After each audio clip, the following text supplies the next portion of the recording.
ಥಿಯೇಟ್ರಲ್ಲಿ ನೋಡೋದೊಂದು ಅನುಭವ ಇದು. 2-3 ಪಟ್ಟು ಜಾಸ್ತಿ ಅಂತ ಅನ್ಸುತ್ತೆ.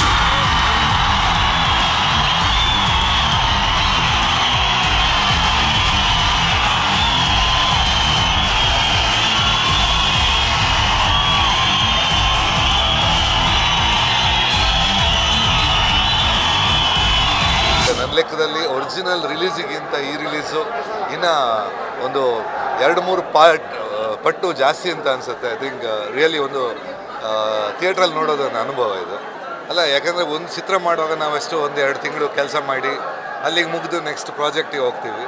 ಬಟ್ ಇಷ್ಟು ವರ್ಷ ಆದರೂ ಜನ ಅದೇ ಹೇಳ್ದಿಲ್ಲ, ಫುಲ್ಲು ಲೈನ್ ಬೈ ಲೈನು ಹಾಡಿ ಅದನ್ನು ಎಂಜಾಯ್ ಮಾಡುವಾಗ ಒಂದು ಕೃತಜ್ಞತಾ ಭಾವ ಬರುತ್ತೆ. ಒಂಥರ ಅಂದ್ಕೊಳ್ಳೋಕೆ ಇದು ನಾವೇನೋ ಒಂದು ಪ್ರಾಜೆಕ್ಟ್ ಇಟ್ಕೊಂಡು 2-3 ಮಂತ್ಸ್ ಇಟ್ಕೋತೀವಿ, ಅಲ್ಲಿಗೆ ಮುಗಿದ್ದು ನೆಕ್ಸ್ಟ್ ಪ್ರಾಜೆಕ್ಟಿಗೆ ಹೋಗ್ತಾ ಇರ್ತೀವಿ.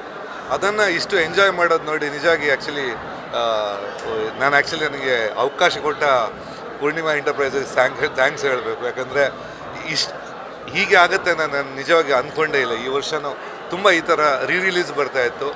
ಹೊಸ ಪಿಕ್ಚರ್ಗಿಂತ ಜಾಸ್ತಿ ಕ್ರೇಜಲ್ಲಿ ಜನ ನೋಡ್ತಾ ಇದ್ದಾರೆ. ಅದು ಒಂಥರ ನಿಜವಾಗಿ ಆ ಕೆಲಸ ಮಾಡಿದ್ದಕ್ಕೆ ಒಂದು ಸಾರ್ಥಕ ಅನಿಸುತ್ತೆ.